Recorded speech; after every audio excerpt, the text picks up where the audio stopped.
Merci, Monsieur le Président. Ma question s'adresse à Jacqueline Gourault, que je ne peux m'empêcher de féliciter chaleureusement au nom du groupe MoDem et Mouvement démocrate pour les fonctions nouvelles qui l'attendent bientôt. Madame la ministre, les territoires font battre le cœur de notre pays grâce à l'action combinée de tous les acteurs, collectivités et associations entre autres, qui par leur vivacité rendent notre pays très dynamique.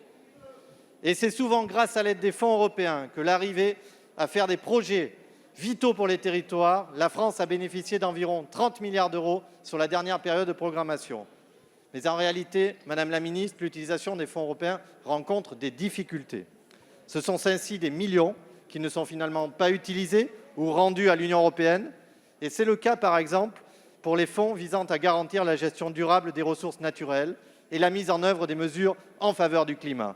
Domaine d'action relevant d'une urgence absolue, comme vous le savez dans cet hémicycle, et vous, Madame la ministre.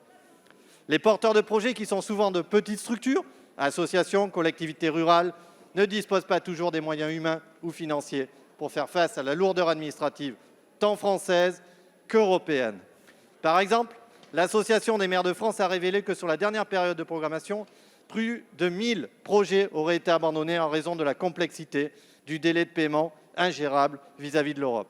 Ou encore, pour les structures associatives, la longueur des délais entre le dépôt d'un dossier et le paiement de l'aide qui font redouter aux structures de ne plus pouvoir payer les salaires, voire de mettre la clé sous la porte faute de trésorerie, comme le dénonce le Conservatoire d'espaces naturels. Alors, Madame la ministre, ma question, à laquelle je veux associer ma collègue Frédérique Tufnel, est simple et vitale pour les territoires et nos collectivités et nos associations. Que peut-on faire pour apporter une assistance appropriée aux collectivités, aux associations, dans l'élaboration des projets, le montage des dossiers et surtout une indispensable avance de trésorerie pour ce délai de paiement? Merci, Madame la ministre. Merci. La parole est à Madame Jacqueline Gourault, ministre de la Cohésion des territoires et des Relations avec les collectivités territoriales. Merci, monsieur le député. Comme vous l'avez souligné, la mobilisation des fonds européens au soutien des projets de développement est absolument essentielle.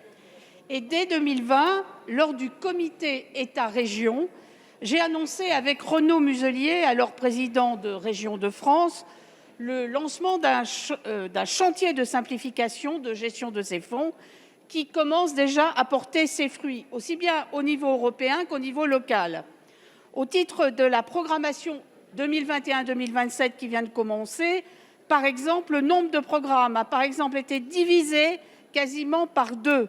Un travail important pour alléger le travail de certification donc a été conduit. S'agissant de l'accompagnement des porteurs de projets, plusieurs outils sont bien évidemment proposés et naturellement d'abord par les autorités de gestion qui sont pour l'essentiel des fonds, les régions. Mais j'ai décidé avec l'Agence nationale de cohésion des territoires un programme dédié en soutien aux collectivités territoriales, aux porteurs de projets et notamment pour les plus petites communes. C'est un rôle extrêmement important. Sur l'avance de trésorerie, elle peut être accordée, là aussi, par les régions et en fonction des fonds, des différents fonds.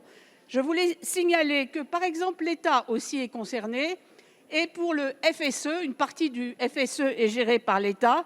Nous avons décidé, à partir de cette année, de faire des avances pour toutes les structures d'insertion.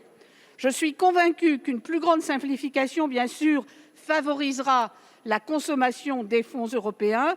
Et je voulais vous dire que pour la PFUE, nous avons une réunion très importante avec les ministres des États membres le 1er mars prochain à Rouen. C'est les ministres de la cohésion et que ce sujet sera aussi sur la table. Je vous remercie.